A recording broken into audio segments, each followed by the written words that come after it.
ஓம் நம சிவாய. தென்னாடுடைய சிவனே போற்றி, எந்நாட்டவர்க்கும் இறைவா போற்றி. சர்வம் தொலைக்காட்சி நேயர்கள் அனைவருக்கும் ஜோதிடர் யோகி ஜெயப்பிரகாஷின் அன்பான வணக்கங்கள். அன்பு நேயர்களே, இந்த பதிவில் நம்ம என்ன பார்க்க இருக்கோம் அப்படின்னு சொல்லி கேட்டிங்கன்னா, குரு பெயர்ச்சிங்க. எப்போவுமே 12 ராசி அன்பர்களுக்குமே ராகு கேதுக்கள் வருடம் பெயர்ச்சி ஆவார்கள். 1.5 ஆண்டுகளுக்கு ஒரு முறை, 2.25 ஆண்டுகளிலிருந்து 2.5 ஆண்டுகளுக்கு ஒரு முறை சனி பெயர்ச்சி ஆவார். ஆனாலும் வருடத்திற்கு ஒரு முறை பெயர்ச்சி ஆகின்ற இந்த குரு பகவானின் பெயர்ச்சியை எதிர்நோக்கிய மக்களினுடைய பார்வை இருக்கும். ஏன் அப்படின்னு கேட்டிங்கன்னா, குரு பகவான் நவகிரகங்களிலேயே முழு முதற் சுபகிரகம் அப்படின்னு அழைக்கப்படக்கூடியவர். இவருடைய பெயர்ச்சி எப்பொழுதுமே நற்பலன்களையே அதிக அளவில் வழங்கும் என்று மக்களிடையே பரவலான ஒரு நம்பிக்கை உண்டு. அதுக்கு ஒரு உதாரணம், குருபலம் வந்தால் திருமணம் ஆயிரும், குருபலம் வந்தால் வீடு கட்டிடுவோம், குருபலம் வந்தால் வீட்டில் சுப நிகழ்வுகள் நடக்கும். இந்த மாதிரியான நம்பிக்கை மக்களுடைய ஜோதிடம் பற்றி அறிந்த அடிப்படை மக்கள்கிட்ட கூட இந்த எண்ணங்கள் விரவி இருக்கிறது. அப்பேற்பட்ட ஒரு அற்புதமான கிரகம் இந்த குரு பகவான். அனைத்து விதமான சுபிட்சங்களையும் வழங்கக்கூடிய இந்த குரு பகவான் 12 ஆண்டுகளுக்கு ஒரு முறை தன்னுடைய உச்ச வீடான கடகத்திற்குள்ளாக வலுப்பெறுவார். எப்பொழுதெல்லாம் ஒரு இயற்கை சுபகிரகம் வலுப்பெறுகிறதோ அது சமூகத்திற்கும் சரி, தனி மனிதனுக்கும் சரி நன்மையை செய்ய கடமைப்படுகிறது. அந்த விதத்தில் 12 ஆண்டுகள் கழித்து தற்பொழுது மிதுனத்தில் வீற்றிருக்கின்ற இந்த குரு பகவான் கடகத்திற்குள்ளாக நகர்ந்து உச்ச வலு பெறப்போகிறார். கிட்டத்தட்ட ஒரு 10 மாதங்களுக்கு மேலாக அந்த கடக வீட்டில் அவர் நிலை கொள்ள இருக்கிறார். இந்த 10 மாதங்களும் ஒரு நல்ல ஏற்றமான ஒரு சூழலை உங்களுக்கு பெற்றுக் கொடுக்கும். ஆக இயற்கை சுபகிரகம் வலுவடைந்த குரு கடகத்தில் அமர்ந்து தன்னுடைய 5ஆம் பார்வையாக விருச்சகத்தை பார்க்கிறார், தன்னுடைய 7ஆம் பார்வையாக மகரத்தை பார்க்கிறார், தன்னுடைய 9ஆம் பார்வையாக மீனத்தை, தன் வீட்டை தானே பார்க்கிறார். இந்த அமைப்புகளில் பெயர்ச்சியாகின்ற இந்த உச்ச குரு பகவானினுடைய பெயர்ச்சி உங்களுக்கு எங்கு நன்மையை தரும், எங்கு நீங்கள் கவனமாக இருக்கணும், இந்த 2 விஷயத்தை தான் நம்ம வலுப்பெற்று பார்க்க இருக்கிறோம். சரிங்களா? இப்பொழுது உங்களுடைய நட்சத்திரத்திற்கு 27 நட்சத்திரக்காரர்கள் இருக்கிறீங்க. உங்களுடைய ஒரு ராசிக்குள்ள ஒரு நட்சத்திரம் இருக்கும் இல்லையா, அந்த நட்சத்திரத்திற்கான பலாபலன்கள் நம்ம பார்க்க இருக்கோம். உங்கள் நட்சத்திரத்திற்கு இந்த குரு பெயர்ச்சி என்ன விதங்களில் சப்போர்ட் பண்ணும், என்ன இடங்களில் நீங்கள் கொஞ்சம் நிதானிச்சிருக்கணும், அவ்வளோதாங்க. இதை தான் நம்ம இப்போ விரிவாக பார்க்க போகிறோம். இது கூடவே உங்கள் ஜாதக தசாபுக்திகளையும் நீங்கள் தனிப்பட்ட முறையில் பார்த்துக்கிறது உங்களுடைய விருப்பம். ஏன்னா அது முழு பலன், இது பொது பலன். சரிங்களா அன்பர்களே? உங்களுடைய ஜென்ம நட்சத்திரத்திற்கு குருவின் பெயர்ச்சி என்ன ஏற்றங்களையும் மாற்றங்களையும் தருகிறது விரிவாக பார்க்கலாம். வாருங்கள். புனர்பூசம் நட்சத்திரத்து அன்பர்களே, இந்த ஜூன் 2ஆம் தேதி பயிற்சி ஆகின்ற குரு பகவானினுடைய பெயர்ச்சி உங்களுக்கு எப்படி இருக்குது அப்படின்னு கேட்டிங்கன்னா, உண்மையிலேயே சூப்பருங்க. ஒரு 5 விஷயம். முதல் விஷயம், வேலையில்லா நண்பர்களுக்கு வேலை கிடைக்கும். சார், நான் ஏற்கனவே வேலையில் இருக்கேன், அப்போ வேலையில் உயர்வு கிடைக்கும், இல்லை நல்ல நகர்வு கிடைக்கும், இல்லை சம்பள உயர்வு கிடைக்கும், அல்லது பொருளாதார உயர்வு கிடைக்கும், அல்லது வேலையில் பதவி உயர்வு கிடைக்கும். ஒன்று பதவி உயர்வு, இல்லை சம்பள உயர்வு, இல்லை உங்கள் பிரச்சனைகள் குறைஞ்சி வேலையில் நிம்மதி, அல்லது கணிசமாக உங்களுடைய உயரதிகாரியால் பாராட்டப்படக்கூடிய சூழல். ஆக மொத்தத்தில் உத்தியோகம் சார்ந்து ஒரு நல்ல அமைப்பு உங்களுக்கு உண்டு. வேலையே இல்லைங்கிறவங்களுக்கு வேலை கிடைக்கக்கூடிய நல்ல அமைப்பு உண்டு. சரிங்களா? இது வேலையை பொறுத்த மட்டிலும் உங்களுடைய தகுதிக்கும் உங்களுடைய உழைப்புக்கும் ஏற்ற அங்கீகாரத்தை கொடுக்கிற காலமாக இது அமைகிறது. புனர்பூசத்திற்கு தொட்டதெல்லாம் துலங்கும். உங்களுடைய பேச்சால் அனைவரையும் வெல்வீர்கள். ஆமாங்க, உங்கள் பேச்சால் அனைவரையும் வெல்வீர்கள். தொழில் சாதுரியத்தால் அனைவரையும் வெல்வீர்கள்.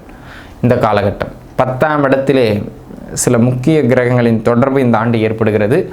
அது உங்களுக்கு வெற்றி மேல் வெற்றியை ஈட்டித் தரும், லாபங்களை நல்ல முறையில் பெற்றுக் கொடுக்கும். அப்போ தொழில் செய்கின்ற அன்பர்கள் தொழிலை விரிவுபடுத்துறது, ஒன்றுக்கு ஒரு தொழிலை பார்த்துக்கிட்டே சைடில் இன்னொரு பிஸ்னஸ், இல்லை ஒரு வேலை பார்த்துக்கிட்டே சைடில் ஒரு பிஸ்னஸ்னு உபரி வருமானங்களை ஈட்டுறதுக்கான முயற்சிகளில் ஈடுபடுறது, இவை அனைத்தும் சிறப்பே. இது எல்லாமே உங்களுக்கு ஒரு நல்ல ஏற்றத்தையும் மேன்மையையும் பெற்றுக் கொடுக்கும் அப்படிங்கிறதுல எந்த விதமான மாற்று கருத்துமே கிடையாது. அதே போல் அன்பு நண்பர்களே, இந்த காலகட்டம் திருமண முயற்சிகள் கைகூடி வரும். சரிங்களா? இது எப்படி அப்படின்னு கேட்டிங்கன்னாங்க, ஒரு குடும்பஸ்தானத்தில் ஒரு உச்ச கிரகம் அமர்வது, அதுவும் 7ஆம் அதிபதி ஆகி அமர்வதுங்கிறது மிகச் சிறப்பு. ஆக முன்னின்று சில நல்ல விஷயங்கள் உங்கள் குடும்பத்தில் நடைபெறும். அந்த விதத்தில் திருமண அமைப்புகள் கைகூடி வரும். அதனை அடுத்ததாக குழந்தை பாக்கியத்திற்கான அமைப்புகளும் இந்த காலகட்டத்தில் புனர்பூச நட்சத்திரத்து அன்பர்களுக்கு உண்டு. பாக்கெட்டில் எப்போவுமே காந்தி சிரிச்ச நோட்டு இருந்துக்கிட்டே இருக்கும். ஒரு பண நடமாட்டம் கையில் இருந்து கொண்டே இருக்கக்கூடிய ஒரு அமைப்பும் இந்த காலகட்டத்தில் உண்டு அப்படிங்கிறத நீங்கள் புரிஞ்சுக்கிட வேண்டியது மிக அவசியமான ஒரு அமைப்பு. அதே போல் பார்த்தீங்கன்னா அன்பு நண்பர்களே, இந்த காலகட்டத்தை பொறுத்த மட்டிலும் ஆபரண சேர்க்கை, ஆடை சேர்க்கைன்னு பொருட்சேர்க்கைகள் செய்வதற்கான சில நல்ல அமைப்புகள் இந்த காலகட்டத்தில் உண்டு. கல்வியில் பிள்ளைகளுக்கு நல்ல மேன்மையும் ஏற்றமும் இருக்கிற மந்தத்தன்மை விலகவும் செய்யும். ஆக மொத்தத்தில் பிள்ளைகளுக்கு படிப்பில் நல்ல மேன்மை பெறுகிறது மாதிரியான ஒரு யோகமான காலகட்டமாக இந்த காலகட்டம் அமைகிறது அப்படிங்கிறத அன்பர்கள் புரிஞ்சுக்கிடணும். அதனை அடுத்ததாக அன்பு நண்பர்களே, இந்த காலகட்டத்தை பொறுத்த மட்டிலும் சொத்து வாங்கிறது, வீடு வாங்குறது, இந்த மாதிரி ஏதாவது வாங்குறதாக இருந்தால் இந்த காலகட்டம் அந்த மாதிரி அசட்ஸை உருவாக்குறதுக்கு நல்ல காலகட்டம், கடன் குறையிறதுக்கு நல்ல காலகட்டம், ஆரோக்கியம் மேம்படுவதற்கு நல்ல காலகட்டம், உத்தியோகம் மேன்மை பெறுவதற்கு நல்ல காலகட்டம், தொழில் வளர்ச்சி தருவதற்கு நல்ல காலகட்டம், சமூகத்தில் நல்ல அந்தஸ்து தருவதற்கு நல்ல காலகட்டம், இது எல்லாவற்றுக்குமே நல்ல காலகட்டமாக இந்த காலகட்டம் அமையப்பெறுகிறது அப்படிங்கிறத நீங்கள் புரிஞ்சுக்கிட்டுங்க. ஆக மொத்தத்தில் இந்த ஆண்டு தொட்டதெல்லாம் துலங்குகின்ற அற்புதமான ஆண்டு. சரி, எங்கேயாவது கவனமாக இருக்குன்னா ஒரு ரெண்டே இடம் உண்டுங்க. சகோதர உறவுகளுக்கு இடையே இருக்கிற பிரச்சனைகள் தீந்துரும், ஆனால் தகப்பனார் உறவோட பிரச்சனைகள் ஏற்படும், அல்லது தகப்பனாரினுடைய ஆரோக்கியத்தில் சின்ன சின்ன தொந்தரவுகள் ஏற்படும். ஆக தகப்பனார் சம்மந்தப்பட்ட உறவு பார்த்துருந்துக்கிடணும். ரெண்டாவது, எதுவுமே கொஞ்சம் எளிமையாக கிடைக்காது. இந்த ஆண்டு எல்லாத்துக்கும் எஃபர்ட் எடுத்து நம்மளே திணறிடுவோம். அந்த மாதிரியான அமைப்புகளில் உழைப்புகளை அதிகமாக எதிர்பார்க்கிறது மாதிரியான ஒரு காலகட்டமாகவும் இந்த காலகட்டம் அமையப்பெறுகிறது அப்படிங்கிறதையும் நீங்கள் புரிஞ்சுக்கிடணும். சரிங்களா? அவருடைய ஆரோக்கியத்தில் கொஞ்சம் கூடுதல் கவனம் செலுத்தணும், அல்லது தகப்பனாரோட சின்ன சின்ன கருத்து வேறுபாடுகள் வரும்போது பெருசுபடுத்தாமல் நகர்த்திக்கிறது நல்லதுங்க. இது ஒரு அமைப்பு. கொடுத்த வாக்கை காப்பீர்கள், ஆனால் பாதகாதிபதியாகி 2ல் இருக்கிறதுனால சிரமப்பட்டு கொடுத்த வாக்கை காக்கிற மாதிரி இருக்கும். ஸோ இது ஒன்று தான்.